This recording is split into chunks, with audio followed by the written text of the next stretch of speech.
नमस्ते दोस्तों, आप सबका एक बार फिर से स्वागत है आपके अपने YouTube चैनल सत्य सनातन में। पिछला मेरा वीडियो जो भारत पाकिस्तान के क्रिकेट मैच के बाद में मैंने बनाया था, उसके बाद में लोगों ने कहा कि आप क्रिकेट पर बहुत अच्छा रिव्यू देते हैं, आप इस पर वीडियोस बनाया कीजिए। मैं उन लोगों से कहना चाहता हूं कि मैं बिल्कुल भी क्रिकेट का एक्सपर्ट नहीं हूं। मैं जिस चीज का एक्सपर्ट हूं मैंने उसी चीज पर बोला था, और अब आज का जो वीडियो है वो भी इसी बात पर है। मेरा एक्सपर्टाइजेशन है पाकिस्तान, मेरा एक्सपर्टाइजेशन है इस्लाम और उनकी जो शिक्षाएं हैं और उनका जो काफिरों के खिलाफ जिहाद है। आज की जो वीडियो है वो समर्पित है पाकिस्तान के ताबूत की आखिरी कील। भारत में भी आज पटाखे फटते, लेकिन उसका पूरा मौका विराट कोहली और शर्मा जी के लौंडे की टीम ने पूरी तरीके से छीन लिया है। पाकिस्तान का हीरो शाकिबुल हसन यानी कि बांग्लादेश का जो कैप्टन है वो बन चुका था। उन्होंने इस प्रकार के फोटोज और पोस्ट भी डाले थे कि यदि ये भारत को हरा देंगे तो भीख के डोंगे में हमें सेमीफाइनल में जाने के लिए कहीं ना कहीं खैरात मिल जाएगी। लेकिन उस पर सपने पर पानी फेरने का काम भारत की टीम ने किया। साउथ अफ्रीका से हारना भी इसी रणनीति के तहत था कि एशिया कप में जो पाकिस्तान से हारे थे, इस बार उनको नीचे से नंबर 1 लाना है, और उसी स्थिति में पाकिस्तान इस समय पर है भी। भारतीय गद्दारों के दिमाग और दिल इस समय पर जल रहे होंगे, भुन रहे होंगे। लेकिन उसी वीडियो के ऊपर मुझे बहुत सारे लोगों ने ज्ञान भी खूब पेला था, और उन्होंने कहा कि आपने जिस प्रकार से पाकिस्तानी लड़कियों के विषय में बात की है वो आपको नहीं करनी चाहिए थी।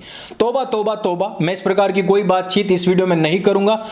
लेकिन इस बात का ख्याल रखिएगा कि वही लड़कियां जिनके विषय में आप ये बात ना कहने के लिए मुझसे अपील कर रहे हैं, वो सारे की सारी जो हैं आज चीन में बिना किसी कीमत के जा रही हैं, बिक रही हैं, और वहां पर भी उनके कमांडर से लेकर के 35 लोगों के भोग की विषय वस्तु बनी हुई हैं। इस वजह से मैंने यहां पर एक ससम्मान भाषा का प्रयोग किया था, जिसको कि इस्लाम में बहुत उच्च दर्जा दिया गया है कि यदि आपको कोई लड़की पसंद है तो उसके मां बाप को भी आप खैरात दे करके उसको अपने यहां पर रख सकते हैं। बांदी या लौंडी उसको कहा जाता है। लेकिन तौबा तौबा, मैं पाकिस्तानी खूबसूरत लड़कियों के विषय में ऐसी बात नहीं कहूंगा। हालांकि चीन उस पर बहुत जोरों शोरों से पलंग तोड़ मिठाई खा करके काम कर रहा है।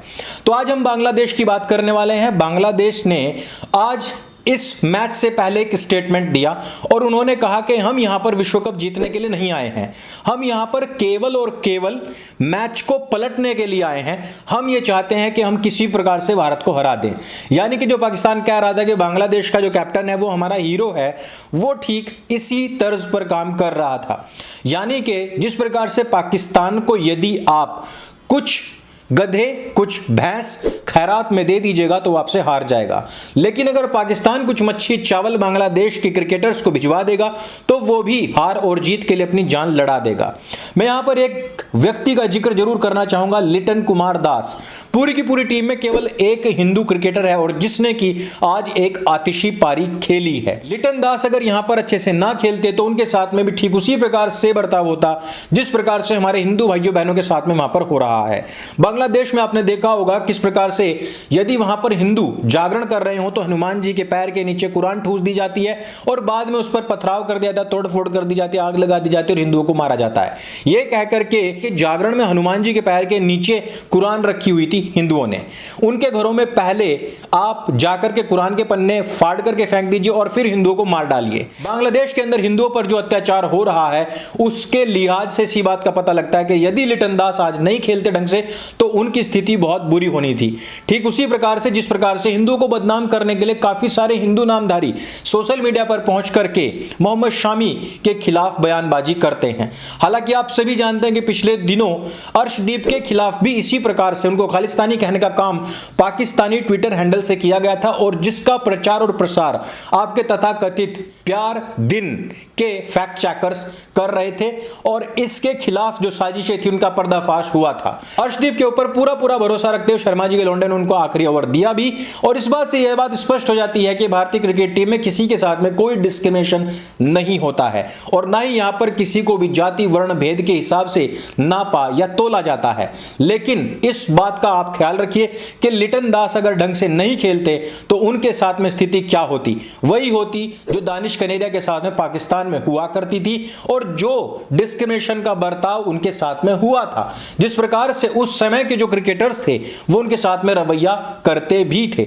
दानिश कनेरिया के इस प्रकार के स्टेटमेंट्स बाद में आए भी थे और उन्होंने इस बात को स्वीकार भी किया था कि उनका हिंदू होना उनके लिए कितना बड़ा खतरा रहा है जो वो क्रिकेट खेला करते थे।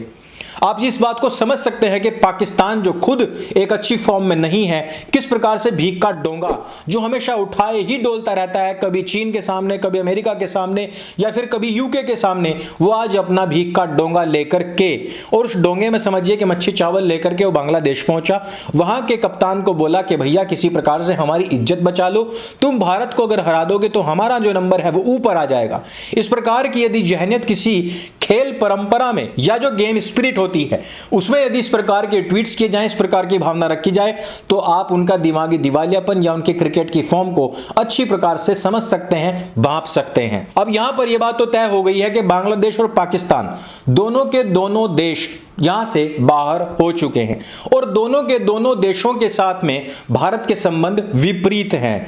लेकिन क्यों पाकिस्तान बांग्लादेश को अपना भाई मानता है और क्यों उसके पास में वो भीख का टोरा लेकर के पहुंचता है, क्यों भारत का इन दोनों देशों से जीतना अत्यंत आवश्यक था? देखिए, वो चाहे बचपन से यानी कि अपनी पैदाइश से बांग्लादेश पाकिस्तान का राइवलरी रहा हो, भले ही क्रिकेट के मैदान में आपने देखा होगा कि कप्तान जो है बांग्लादेश का वो भारतीय कप्तान हो, चाहे वो सूर्य कुमार यादव हो, इन सब के साथ में काफी फैमिलियर दिखे, कोहली के साथ में वो गले लगते हुए दिखे, पीठ पर थपथपाते हुए दिखाई दिए। लेकिन वो ये क्यों कहते हैं कि हम यहां पर भारत को हरा करके पूरा गेम पलटने के लिए आए हैं? चाहे बांग्लादेश और पाकिस्तान की राइवलरी कितनी भी ज्यादा क्यों ना हो, लेकिन विचारधारा और आइडियोलॉजी के नाम पर वो लोग एक हो सकते हैं, वो एक दूसरे का साथ देने के लिए तैयार हो सकते हैं। और पाकिस्तान जो हमेशा से बंगालियों के खिलाफ रहा है, वो भी उनको अपना हीरो मानने के लिए तैयार हो सकता है।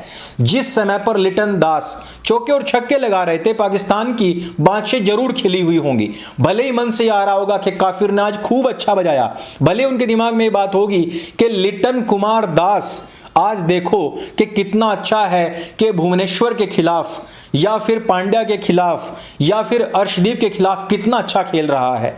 ये कहीं पर भी इसको खेल स्पिरिट में नहीं लेते हैं, इस बात की तो गारंटी मैं देता हूं। लेकिन जिस समय पर विकेट धड़ाधड़ गिरने शुरू हुए, बांग्लादेश की भले ही सांस रुके या ना रुके, लेकिन वहां पर पाकिस्तान की सांसें जरूर रुक गई होंगी। आज दूसरों की बैसाखी से चलने के प्रयास करने वाले पाकिस्तान की जो स्थिति हुई है उसको तो हम देख सकते हैं, लेकिन हम और आप जो दूसरों की बैसाखियों पर चलने का प्रयास करते हैं उनकी क्या स्थिति होगी उसको भी जरा ध्यान में रखिएगा। क्रिकेट है, अपनी जगह पर है, अच्छी बात है, लेकिन इस क्रिकेट के चक्कर में अपना समय, अपना बेशकीमती वक्त और अपने जो उद्योग हैं उनको ना गंवाएं।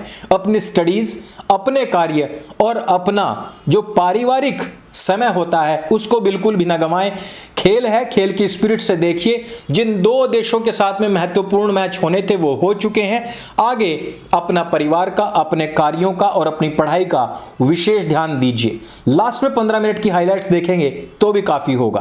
तो इस वीडियो में सिर्फ इतना ही। दूसरों की बैसाखियों पर चलने का परिणाम क्या होता है आज के हमें क्रिकेट में पता लगता है, और उम्मा के नाम पर दो धुर विरोधी देश किस प्रकार से एक होकर के एक जबान बोल सकते हैं और किस प्रकार से हम भारतीयों को दोनों छोरों से, दोनों के दोनों छोर से घिरे हुए जो बीच में बैठे हुए हैं उनको किस प्रकार से कंसिस्टेंट फाइट देनी है, उसके विषय में भी हमें आज के मैच से पता लगता है।